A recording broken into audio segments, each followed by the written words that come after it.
Hey guys, quick note from me, Jasper, before we get to Ross and Crank and the madness that is to come.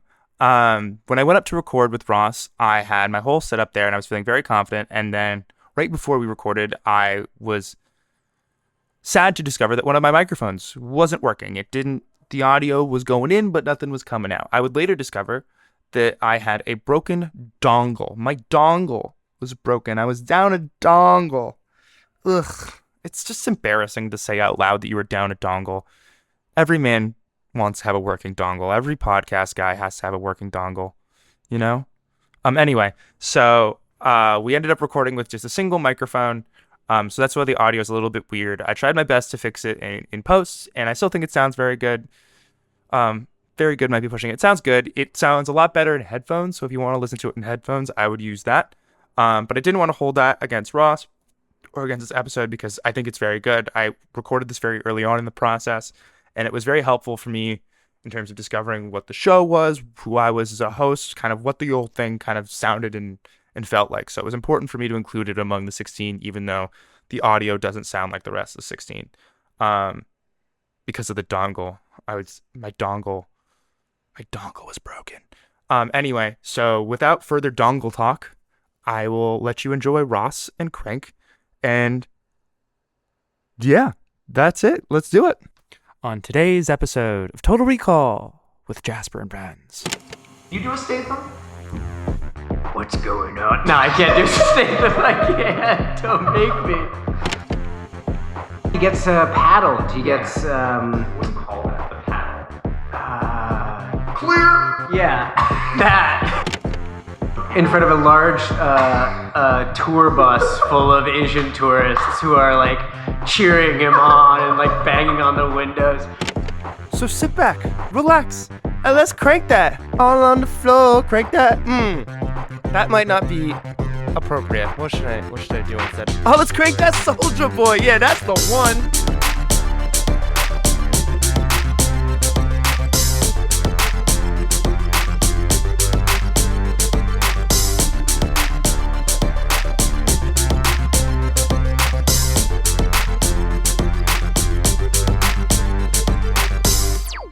Welcome back to Total Recall with Jasper and Friends. On today's episode, we've left the hustle and bustle of the city behind. We've left the bright lights, the big buildings.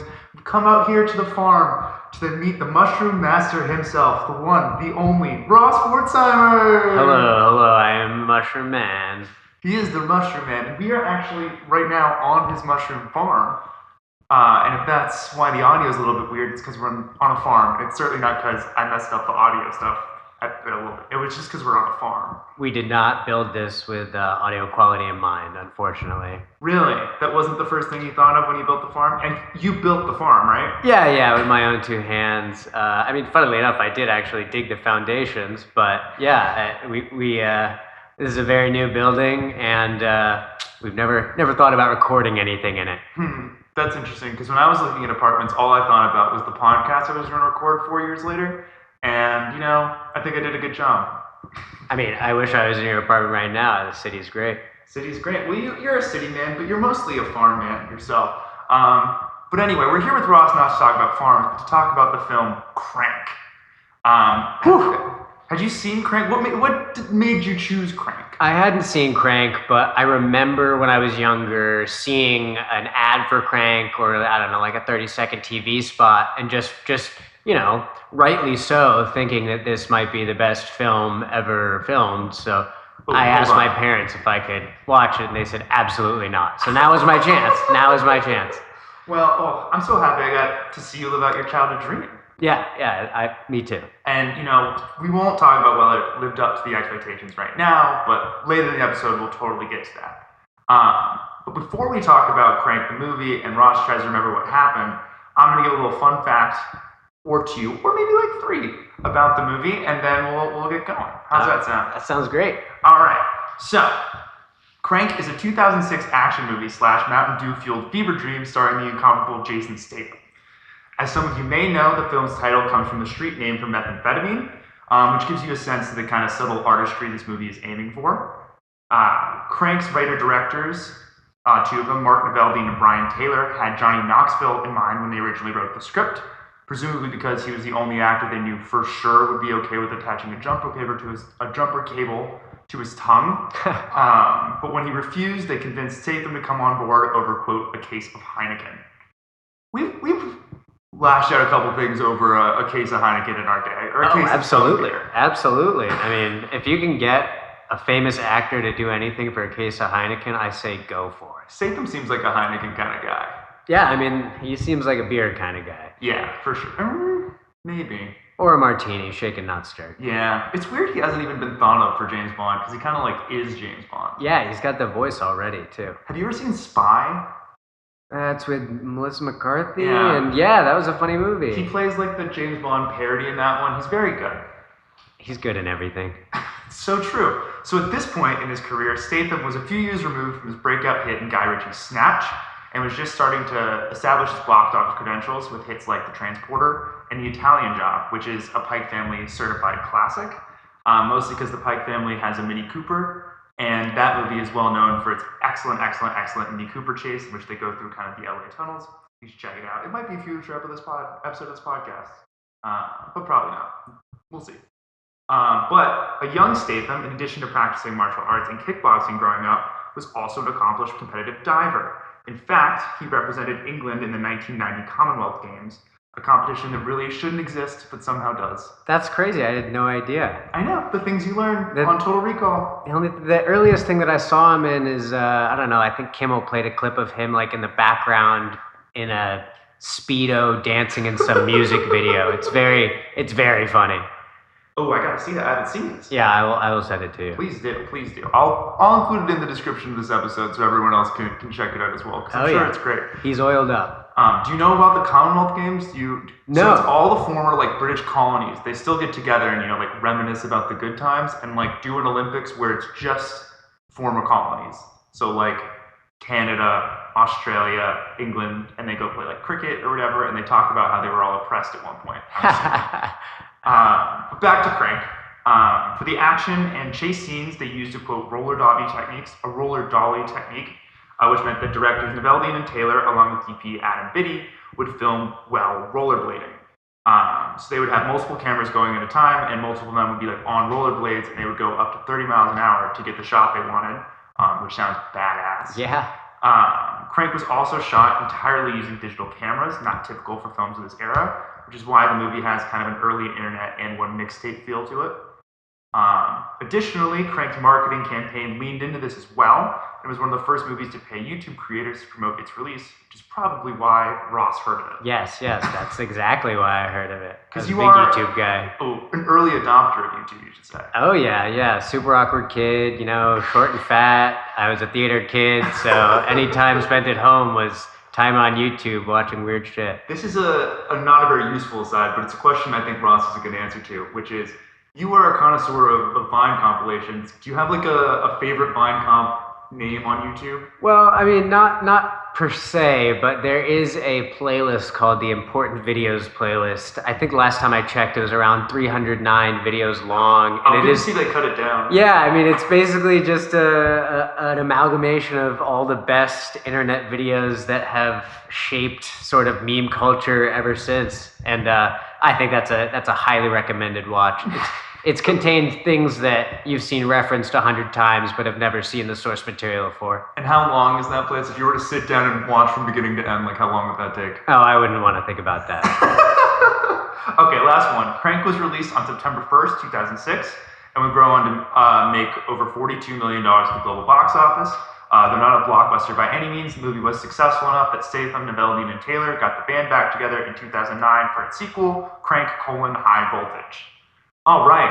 Do you remember? You feel like you're in the Crank vibe? I mean, gosh, I wish I was in the Crank vibe, but that would require a lot of cocktail of drugs directly into my heart. So yeah, maybe not. Well, speaking of the film, this is your softball question, by the way. Okay. The film revolves around Jason Statham attempting to pump his adrenaline up by any means necessary. So my question for you, Ross, is this: what's one song that reliably gets you the most amped up that you could play in this sort of situation? That's a great question. I'm forgetting the name right now, but it's the theme song to The movie with the two Irish guys. You gotta be more specific. They're like assassins, but they're not. Two Irish guys who are assassons. Yeah, no, that's the no, scene. We're gonna figure this out. It's no, the we're scene not. where the guy's like, there was a firefight when he's describing one of their Boondock Saints. Boondock Saints. Boondock Saints. The theme song to Boondock Saints, it's called like the Ballad of Clochluan or something. It is such a banger, and it just immediately makes me feel like I'm soaring above the fjords of Ireland, and it's really a tearjerker as well. You can Okay. feel things you've never felt. So your pick for like your adrenaline pump up song is a tearjerker? Oh yeah, absolutely. I mean, something that'll make me remember a life I never had. That's deep. Very profound. Thank you. Okay. So now we're going to play Total Recall. A refresher of the rules. Ross obviously knows the rules, but this is for the audience. Yeah. We'll have 30 minutes to recount the plot of Crank as best we can. Whether there is much of a plot to Crank is another debate for another time. But we'll recount the story as best we can in 30 minutes, and we'll see how we did. At the end of the first season, the player or players with the best memory will win 24 cookies, courtesy of Mom in the Mail. Woo! Heck yeah, I've had those cookies before. They're amazing. Ooh, hell yeah. A satisfied customer. You can go to mominthemail.com right now and order yours. Or you could just see if you win. Okay, Ross, are you feeling ready? Are you feeling excited? I'm excited. Okay, let's get 30 minutes on the clock. Thank you very much. And the crankdown clock. It's nothing? I think that was pretty good. Well, regardless of what you thought of the joke, it starts in 3, 2. Okay, Crank. What do you remember? Where do you want to start? So, I mean, what happened in the beginning is he wakes up. It's that, POV waking up, and then he puts a VHS into a TV, and then a very well-dressed man who is sort of a stereotype of a gangster is just there, and I feel like he's doing lines of coke off somebody or something like that. He wakes up and it's not like a brothel, but it's meant to be some sort of underground druggy place with bad shit's going on there.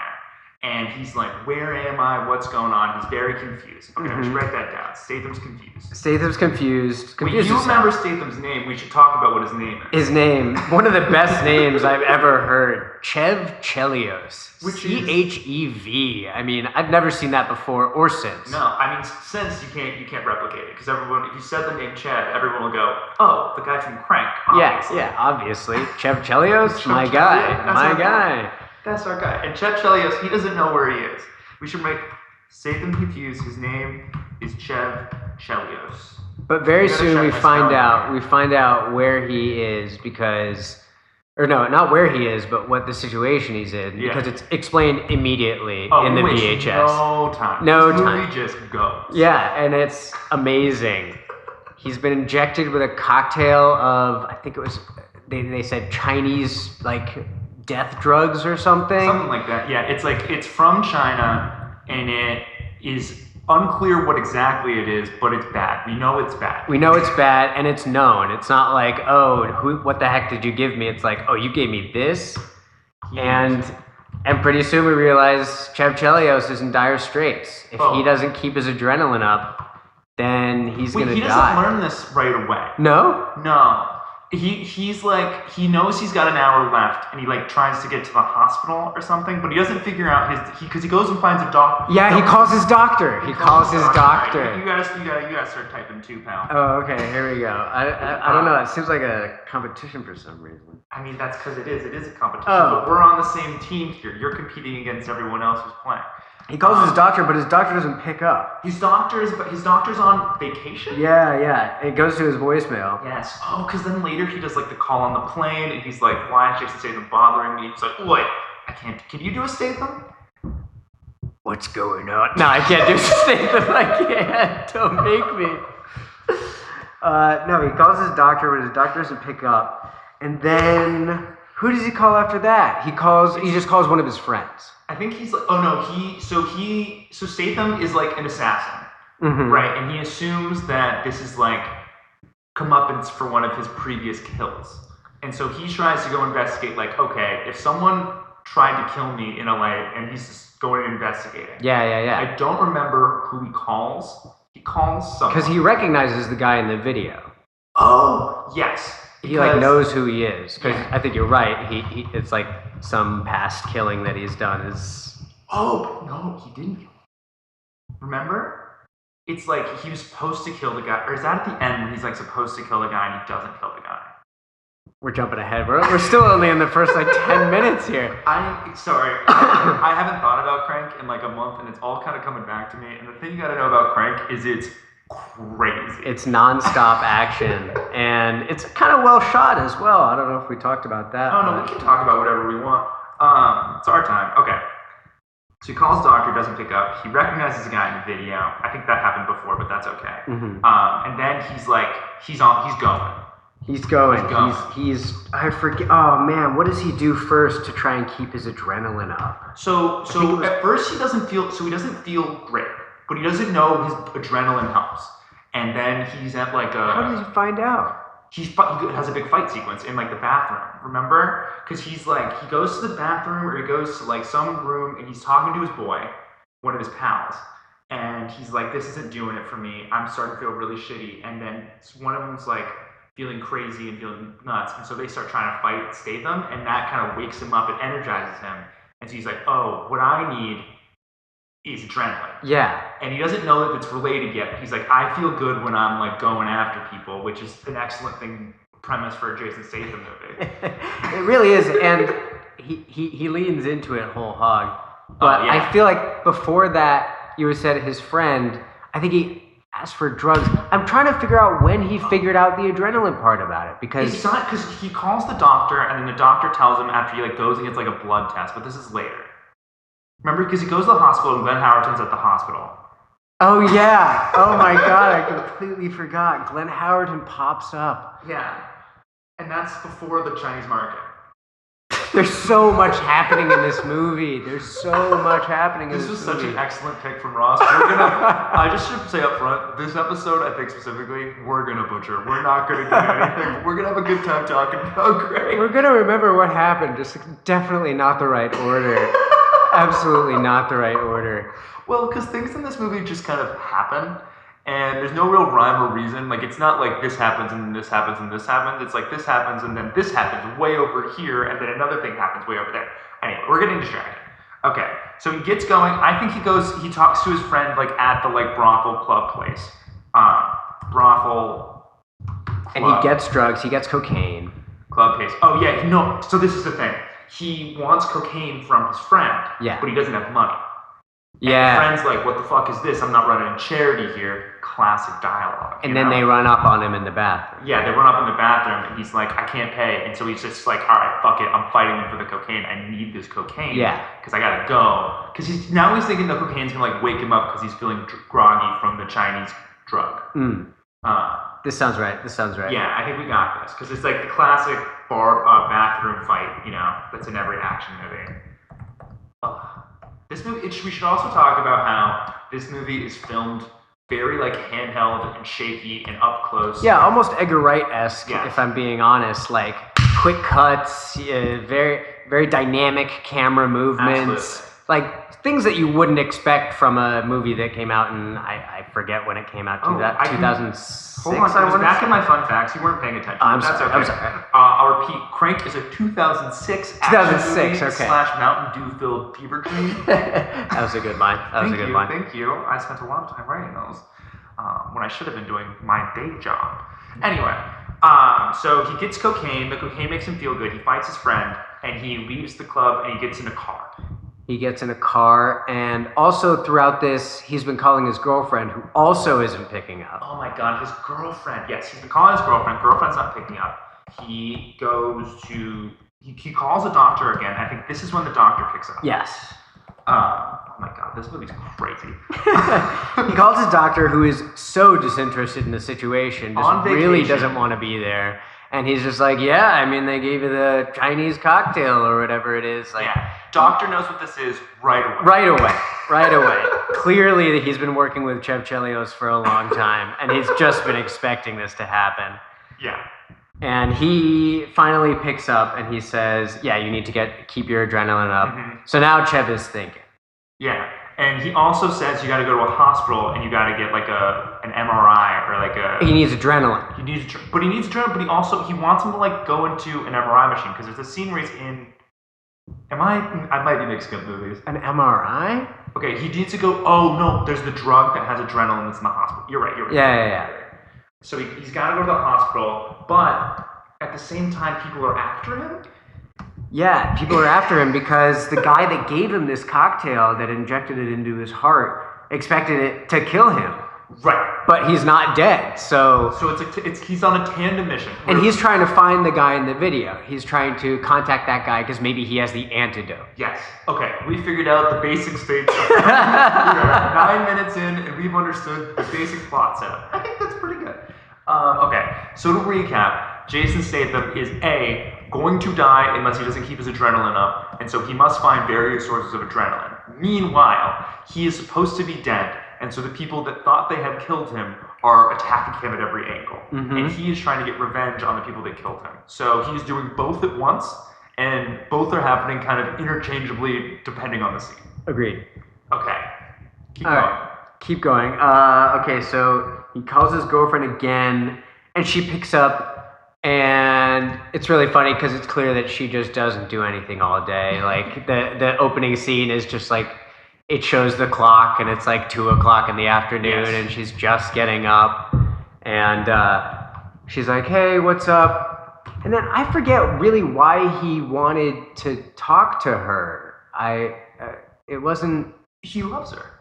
Well, true. Well, because he's very sweet with her as well. Because he knows he's going to die, and so he's trying to like say goodbye to his girlfriend, and his girlfriend's like, what are you talking about? She is like very... dumb. She's like home, and she's like, this is my one day at home, and I thought we could just like lay about and watch movies. And he's like, no, we gotta go do stuff. But she hasn't gotten there yet. You have to do like a bunch of chase stuff first. No. What? We gotta do so much stuff. Oh, I told you guys this is gonna be bad.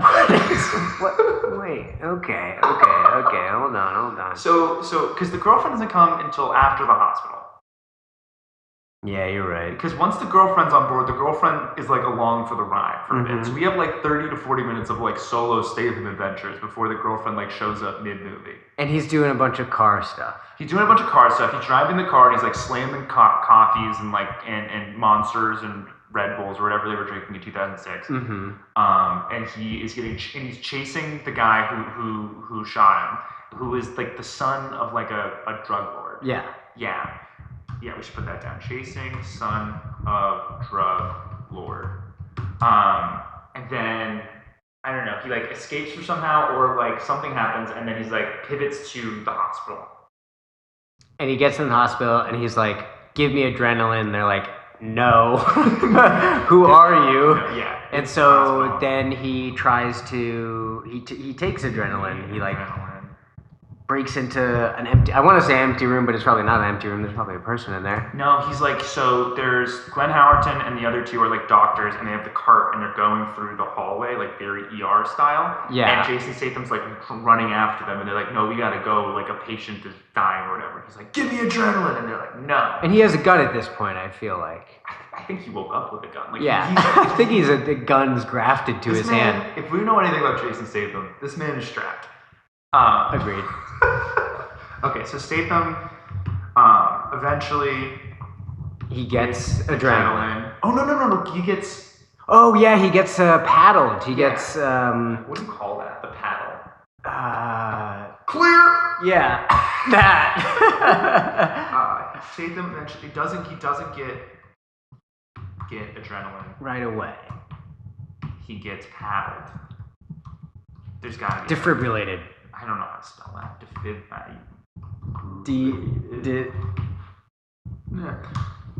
There's a squiggly under it, but we'll squiggly is okay. Reg a squiggly line, but we'll ignore it. This one is like a different color. There we go.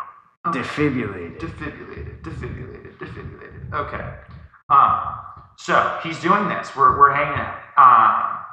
And then he gets the adrenaline. Glenn Howerton's here. It's wildly disorienting. Hilarious. Glenn Howerton, probably in one of his first ever acting gigs in a major movie with a speaking role, just is getting held up by Jason Statham. Does a great job. Yeah, it's very much like when you see, like when you're watching Law and Order and a famous actor shows up and they're like playing a pedophile and you're like, this is a little bit strange, but you gotta work. Everyone's gotta eat. Everyone's gotta eat. Everyone's gotta eat, including Jason Statham. But I don't think he eats during this movie. No, I don't think he eats at all. I think he just ingests various drugs. Yes. Okay. So he goes to the hospital. He calls his doctor again, I think. Calls his doctor. This is before that. Calls his doctor. Tells him, okay, this. So he gets defibrillated. Doesn't work really. And then he holds up Glenn Howerton to get the actual, ampules of adrenaline that they have.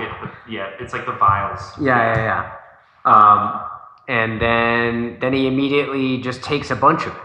Oh yeah, he's like, because here's the thing: the smart move here would have been to like slowly have little bits, like ration it out. Mm-hmm. That's not what he does at all. This is a limited resource, otherwise he will die, and he takes all of it right away. And that's just crank. That's just crank. And I think he calls his doctor and is like, all right, I took the adrenaline. His doctor's like, all right, did you dilute it so and so and so? He's like, no, I didn't. His doctor's like, all right, well, you have any more? No, I don't have any more. Don't have any more. That was a good Statham. I see the one line of Statham is from Spy that I know, and he's like, because he's such a pompous asshole in Spy, and they're always like, oh, did you get that knife? Where'd you get that leather coat? And he goes, made it myself, didn't I? And it's so good. He's so funny in Spy, and I love that Spy is like his love story with like Melissa McCarthy. I think it's beautiful. Anyway, I should use Spy for this podcast. Maybe another time. Okay. So I think at this point, he then, with all this newfound adrenaline, he goes home to the girlfriend. To the girlfriend, yes. Finally, he goes home to the girlfriend. And the girlfriend, I don't think knows him very well. And here's this theory why. She acts like everything's fine. Statham is like sweating profusely. Yeah. He looks terrible. His like shirt's unbuttoned. There's sweat stains. There's blood stains. He's been fighting people in car chases nonstop. And she just goes like, hey. Yeah, and he's like, hey, what's going on, sweetheart? Like, hey, good to see you. There you go. Hey, I had it in me. I had it in the whole time. There it was. Yeah, and he's like being very nice with her, and they're just like driving in the car, and she's just talking very slowly, and he's like gradually slumping over in his seat as his adrenaline goes down because it's boring. Because it's boring. Talking to your girlfriend's boring. And I think he doesn't crash, but he does pull over. He pulls over, and then, oh no, he gets found. They get found. No, they don't. Because they go to the market, and then the thing that happens at the market. The market. That we have to talk about, but I don't know how to get to the market. So basically, I think at this point he's like taking this. Wait, that. Yes. So they're like running through the market. They crash the car. They get out of the car for whatever reason. They're like running through various courts or whatever. Jason Statham started. I'm gonna set up the market scene. Jason Statham started to like crash. He's starting to kind of feel a little bit down. He says, "Okay, I've tried fighting people, right? I've tried car chases, right? I've tried medically induced adrenaline, right? I've done it all. I gotta try something new." Mm-hmm. And so what Jason Statham tries to do is sexually assault his girlfriend. Like no two ways about it. For about 2 minutes, she is saying no very clearly. Very clearly saying no. He's like, no, we're gonna do it. And it's in public, by the way. They're in the middle of this like Chinese street market in LA, like dozens and dozens of people around. And the movie really plays with the fact that like people are watching. Yeah. And at first she's like so clearly saying no. It's an insane request. I mean, just out of nowhere in a crowded market, let's fuck. Absolutely not. And the other thing that's important to note here is there's not like he's doing foreplay. Like, no. He's just like, he turns her around and is like, let's go. And it's crazy. But then, even crazier, a minute and a half in, she's like, fuck it. Yeah, let's do it. Let's go. And so he starts to feel like, quite literally, the pump. And he's feeling good. He's feeling great. And then it starts to wear off a little bit. Like, just when the girlfriend is getting into it, he's like, this is lame. I don't like this anymore. Yeah. And so they stop, and then she's like, what the heck? Yeah, like, this is the worst blue balls I've ever seen on camera experienced by a woman. Yeah, and then they just, like, keep running off, and he leaves her. I think he maybe like spies one of the bad guys. I don't know, but he like leaves her alone in this market after like getting sexually assaulted in front of dozens of people. In front of a large tour bus full of Asian tourists who are like cheering him on and like banging on the windows as he's fucking her on like on a mailbox or something. It is a wild scene. Yeah. It's really good. I mean, it's not.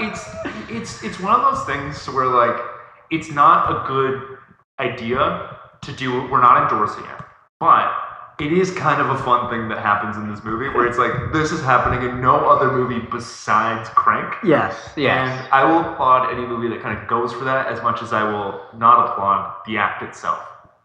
Which is, I mean, in the moment, I don't know, because I can't really say it was a different time because it was 2006. It's not like No, I think it was a thing in like early 2000s and all the time level 4 where it's like if you were a guy action hero, every girl was like assumed to be attracted to you until proven otherwise, and this is only like a recent last couple decades thing where we've changed that. it was very jarring to say the least. It was jarring. I knew this was the only scene that I knew was in Crank because it had like gone viral on film. Oh, I knew it was in the movie as well, but I didn't know that she said no for so long. I had seen her say no, and I was like, this is so. I gotta see how this like because I had seen this movie that scene out of context, right? And I was like, there's got to be more here. There's got to be more to learn, and there's not. There's not. It's just that. All right, we got to move on. We got to move on. Okay, that happens. That happens. I think he like finds a bad guy, spots a bad guy, and he goes back on his like revenge fuel thing now. He's not as concerned about living or dying. He's now like He just wants the antidote. He just wants the antidote, and he figures that these people who poisoned him must have the antidote because no one gives out a poison when they don't have an antidote. This is movies. Mm-hmm. So he goes to the rooftop, and they do like the big shootout on the rooftop. Is that next? I want to say no. There's a warehouse, isn't there? Warehouse. There's a warehouse. There's the warehouse. So he goes to the warehouse. Goes to a warehouse where I feel like there's a British guy actually who says that he has the antidote, but he doesn't have the antidote. And then Chev is God, I love saying his name. Chev Chelios. Chev Chelios is obviously upset, but it's kind of doing stuff for his adrenaline. And then he starts killing these guys. His girlfriend is there. Yeah, he's killing guys Yeah, his girlfriend's there. She is like hiding in the dumbwaiter or something. She's like hiding around and getting chased. It's one of those like chase sequences where there's like the age scene, which is like Statham doing like real gunfights, whatever, and they've sent like the worst henchmen to go after the girlfriend, and they're having like a much lower stakes chase scene in the same location. Does he give her a gun? Yes, but I don't remember. So I think she uses it right at the end. She only shoots it once or something. So I think she's like, ew, I don't want a gun, which is crazy. You're like dating an assassin. Yeah, which he's told her, by the way. I guess he hadn't told her, and he tells her at some point in this movie, and she's like, no, you're not. She knows he's an assassin.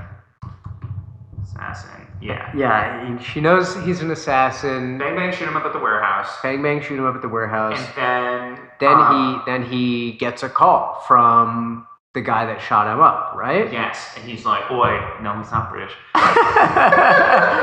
He gets a call. No, he's a very horrible Chicano from after the villain, and he's like, "Come meet me at the rooftop." Yes, meet me at the rooftop because this is getting crazy, and he's like getting a bunch of flack from his boss or his dad or something because Chev is going around and killing everybody, and it doesn't look good. And so then they do like a classic Mexican standoff at this rooftop party where like there are hundreds of people there, but like 20 of them knew it was a Mexican standoff and everyone else didn't. So like everyone's chill, everyone's hanging out, they're all like dressed to impress. And then all of a sudden, like a third of the people there whip out guns. Yeah, it's great. It's very much Flamin' Aces or like Smoking Aces. There you go.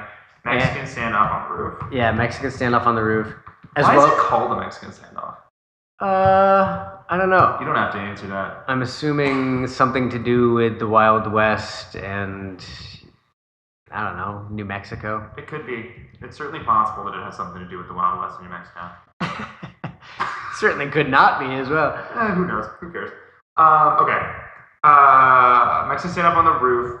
Does he get shot? Right? He gets shot. He gets shot. He gets shot, but it's not. He's not dead yet.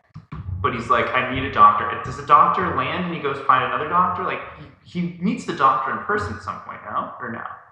I want to say that he does. Yeah. He either meets a doctor in person or it's just like a split screen when he's on the phone. Oh, that's right. Yeah. The doctor does like a Skype doctor session where he fixes Years before its time. Skype, shout out. the bullet hole. So then he's all better, but everyone thinks he's dead now. Everyone thinks he's dead he for a got second shot. time. And he got shot. He didn't fall off the roof, did he? He might have fallen off the roof onto a car. Yeah. I think he fell onto a car and he didn't die. Oh, because why in movies are cars like not lethal? Yeah. If you fall off a 30-story building onto a car, you're dead or at the very least paralyzed. And in movies, they fall on cars and they're just like getting up and doing like a quippy one-liner after. It makes no sense whatsoever, and we should... Except for Chev Chelios. It makes perfect sense for Chev Chelios. You realize at some point in this thing, Chev Chelios will never die. Will never die. Absolutely not. And if anything, this Chinese cocktail in his heart made him stronger. Yeah, it is kind of like a weird superpower thing because it's also like he pumps so much adrenaline, he's like all adrenaline and doesn't feel pain or whatever. I don't know. We have 5.5 minutes left. We're making good time. 5.5 minutes. Okay, yeah. This is near the end. We've skipped a ton of this movie, but we're making good time. But I feel like we haven't. I feel like we've been hit every beat just in the wrong order. Oh, this is so out of order. I can't get okay. All right. So the doctor fixes him up. Boom, boom, boom, boom. The girlfriend, it's important to note, was not at the rooftop shootout. No, where'd she go? I think he tells her to like fuck off. Yeah. And he's like, it's getting too dangerous, love. That was terrible. I remember one of her lines is it was like, it's like, don't fuck with me. My boyfriend's an assassin. Oh yeah, because she does lean into it once she sees him in action, which he is hot. Yeah, I mean it's hot. She doesn't believe him, then she, almost dies along with him, and she's like, okay, maybe he's telling the truth. This will be a little harsh criticism for you. I think this female character might be just a tad underwritten. I don't really know what she added. Besides killing somebody at the end. So yes, this is a great transition. Good job. So then Statham plus girlfriend, now he's in power friendship. Mm-hmm. They confront the son and like the guy who poisoned him or whatever at the drug warehouse or something. I'm just gonna go confront bad guy. Confront bad guy. Bad guy. He's like, whoa, where'd you come from? This is crazy. And then there's a big bang shoot him up in this drug warehouse thing, and it's like, I'll be honest, I don't even remember. I don't remember. She does play a pivotal role, though. She shoots somebody. I think she shoots the original guy that injected Chev. Yeah. Don't we learn, though, at some point that Chev, it's not about a murder he committed, it's about a murder he decided not to commit. So, this guy hired Jason Statham. It's basically the first John Wick. This movie is, very similar to John Wick in that it immediately thrusts you into this sort of world of assassins, and Chev Chelios is widely regarded as a very, very bad motherfucker who is like a great assassin, and it seems like he tried to get out. Yeah, he basically, for whatever reason, decided this one job was one he wasn't comfortable with. And so then you see in a flashback, he's pointing the gun at the bad guy, and then he's like, no, I'm not going to do it. And then he it cuts away, and then it's like, oh, the son wanted him to kill this guy, and now the fact that he's disobeyed him is why everyone's after him. Yes. And meanwhile, the camera's shaking everywhere, and it's going crazy. And then they do one big last action scene, and then I think he just kisses the girl and we're done.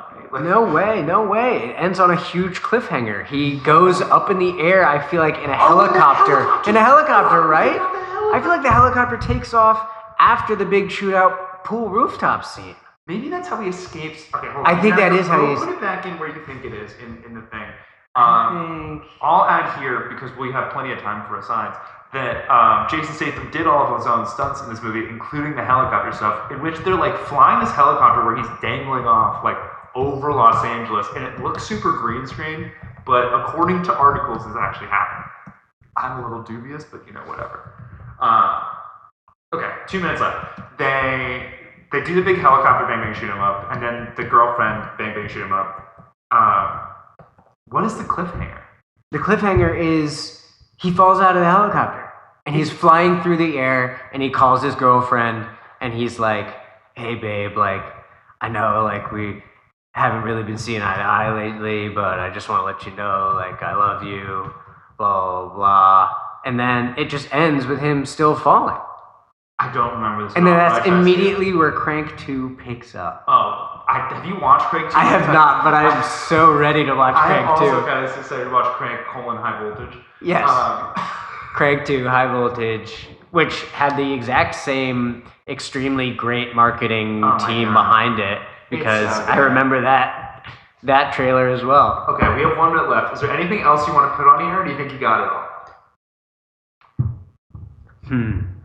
And we'll do a wider Crank discussion. It's like, it turned. That's so exciting. Sorry, this is the first episode. The timer just turned red. Yeah, this is the first episode I'm recording since I bought this little countdown clock timer, which I'm sure I'll put all over the socials for this thing. But I'm very happy with this purchase. It's very professional. It's so cool. It was for like cooking. It's like a very like the bear every second counts type of thing. This is the first one where we haven't like rushed to its end, so this is exciting too. Let me see if there's anything I remember. I don't remember this movie. This movie is like one of those. It's a fever dream. It's a fever dream. It's also just vibes. Yeah. The plot's not really important, nor did they spend a lot of time explaining it. They're just like, Jason Statham is doing this. Isn't it cool? And it is. It's cool. It's sick. It's awesome. I had a great time watching this movie. Oh, I also had a great time watching this movie. This is a good pick. Okay. Well, we got 8, 7, 6, 5, 4, 3, 2, 1. Happy New Year! Happy New Year! You've just been cranked. Okay, so now that we've done that, now that we've played the game, as a movie, what did you think of Crank? What did I think of Crank? I mean, Crank is many things. Something that I would watch with my parents? No. Something that I would recommend to a friend? Absolutely. Absolutely. Well, it's got to be the right friend. Yeah, I mean, it can't be someone who's squeamish or doesn't like, drugs or anything like that. But as a whole, I thoroughly enjoyed Crank. It is something that, had I watched it in 2006, I probably would have felt the exact same way. I probably would have liked it even more if I'd watched it in 2006. Yes. I'm sorry. I'm looking up Kate's review of Crank because you brought it up. You brought it up. Oh yes. My roommate, your friend Kate, passing future guest in the show, was kind of roped into watching Crank with me because she was just on the couch that night, and she called it, I think, one of the worst things. Here, I'll pull it up. Here, okay. I've got it a little bit faster than you. One of the worst movies I've had the displeasure of being in the presence of. That's exactly how she said it, and she meant it too. She found that movie like borderline offensive, which is a pretty correct reading. Yes. Yeah, certainly some parts of that movie do not hold up in any sense of the word, nor should they have held up in 2006. No. But if I recall, Crank wasn't not popular. Crank had its day. It had its. It was a kind of an underground cult hit. So yeah. it was made for very little money and made its budget back like 5x. And also was one of those movies where like instantly kind of defined Jason Statham as like who he was as a movie star, which is like big action guy who will try to do just about anything. I thought Crank was a fun time that I almost, as you can see here, instantly forgot. Instantly forgot. It certainly had that airplane movie kind of vibe, like, wow, this was a great waste of an hour and a half. Oh my god, it really is a magnificent way to kill like an hour and 45 minutes. It's also, to be clear, a tight hour 45. Like you mentioned before, it starts and it doesn't stop, and it doesn't waste much time with like exposition and telling you what's going on. It's just like cool car chases, cool fight scenes, and weird, just like crazy out of the box visual style. Yeah, the visual style is something that stuck with me a month later, in that I really liked the camera direction. Some of the shots were very like involved. Some of them are extremely difficult to pull off. Some of them were extremely imaginative. Like a lot of I feel like there's a even the waking up scene, the very first scene, that POV shot is something that I just would not expect out of a movie called Crank, starring Jason Statham. Well, that's the thing about Crank. Okay, so I'm gonna read the plot of Crank from Wikipedia. I've already pulled up the page, and let me tell you, we've missed a whole bunch of stuff. There's like paragraphs and paragraphs of information in this plot thing here, and we got like less than a page of books. All right, here we go. All right. Chev Chelios, an LA-based hitman, works under Don Carlito Carlos' crime empire. Chelios is contracted by Carlito to kill Don Kim, a mafia boss, as members of the Triads have been encroaching on Carlito's business. Chelios goes to Don Kim and apparently kills him. In the confusion, because he doesn't actually kill him. In the confusion, Ricky Verona, an ambitious small-time criminal, uses the opportunity to conspire with Carlito against Chelios. Verona will kill Chelios so the Triads won't retaliate, and then take Chelios' place as Carlito's newly hired gun. So we didn't get any. Well, hold on now. I want to give us a little bit of a credit here. We certainly knew that his name was Chev Chelios, and that he woke up with a Chinese cocktail. There's the Triad connection there. Hold on. We're getting to the Chinese cocktail. Okay. So while Chelios sleeps in his apartment, Verona and his brother Alex, along with several henchmen, break into the apartment and inject Chelios with a Chinese synthetic drug, so we got the country of origin, which inhibits the flow of adrenaline, slowing the heart and eventually killing the victim. Chelios wakes to find a recording by Verona, got the recording, showing what he has done, and a furious Chelios calls Doc Miles, the surgeon who's on vacation. Okay, we got that. And Miles informs Chelios that he has to survive, he must keep his adrenaline. Okay, so you were right, that does happen. I knew it happened right away. It happened right away. This guy's and he also tells them that he's unsure if an antidote exists at this point. The doctor says that. So Chelios keeps his adrenaline up through various risky and dangerous acts, which include picking fights with other gangsters and police, reckless driving and motorcycling, taking illegal drugs and synthetic amphetamine, and having public sex with his girlfriend, Eve. Eve is the girlfriend's name. Eve, that's what it was. Oh, okay. Chelios visits Carlito at his penthouse and asks him to find the antidote as well as kill Verona and his crew. Carlito says there's no antidote and only confirms that Carlito and Verona are working together, but won't give up Verona to Chelios. Carlito tells Chelios that he will use his death as a scapegoat against the Chinese, who are also somehow involved in this. Yes. This is so confusing. I didn't realize. Yeah, wow. He went right away. He met with the guy that injected him. Okay. An angered Chelios leaves Carlito's penthouse to find Verona through. Oh my God! There's this whole transvestite storyline. Okay. Through a transvestite named Kallio, Chelios finds Alex at a restaurant and unsuccessfully interrogates him about his brother's whereabouts before killing him. Okay, so he's done a murder here. Chelios phones Verona through Alex's phone and tells him of his brother's death, prompting Verona to send thugs after Eve as revenge. Okay, so this is why he goes to the girlfriend's house, because the thugs are after him. We fucked this up, baby. Okay. Chelios refuses to pick Eve up before Verona thugs get to her. He rushes to pick up Eve. Got that. Chelios reveals he's an assassin and that he was planning to retire to spend more time with her, so that's adorable. Okay. And then Kalo, the transvestite, has now been kidnapped by Carlitos' men. It says transvestite on Wikipedia. I don't remember this Kalo at all. I can't even picture the actor. I couldn't tell you who it is either. But they're very important to this plot description. And is forced to call Chelios and tell him that Verona is at a Triad. Okay, so this is where he finds out where they are, is the girl, or guy. Kalo Sweet transvestite. Calls Chev and is like, yo, they're holding me up here, you gotta come get me. So Chelios goes there, finding Carlito's corpse, she's dead, and the henchman, and they reveal that Carlito ordered them to kill Chelios. Eve, who has followed Chelios, unexpectedly arrives to the warehouse and then escapes with Chelios after a shootout with the henchman. Okay, we got that. We got that down pat. We got that. Word for word, we had that in our doc. Heck yeah. Don't check us. Chelios and Eve go to Doc Miller's place, where Miles explains that he cannot cure Chelios. Knowing that he will die soon, Chelios decides to enact revenge on Verona and arranges a meeting with him at a downtown hotel. Chelios goes to the rooftop. Okay, so the rooftop was after the warehouse. Goes to the rooftop. I think we had that. Yeah, I just thought it was before, but you were right. It was after, and that's what we had in the dog. And Carlito said detachment, blah, blah, blah. Carlito takes out a syringe filled with the same poison and is about to kill Chelios by injecting a second dose of the adrenaline stuff into him. But Don Kim, who was alive as Chelios spared him at the beginning, arrives with the triads to assist Chelios, and a shootout follows. I don't remember any of this. During the battle, several of Don Kim and Chelios' men are killed.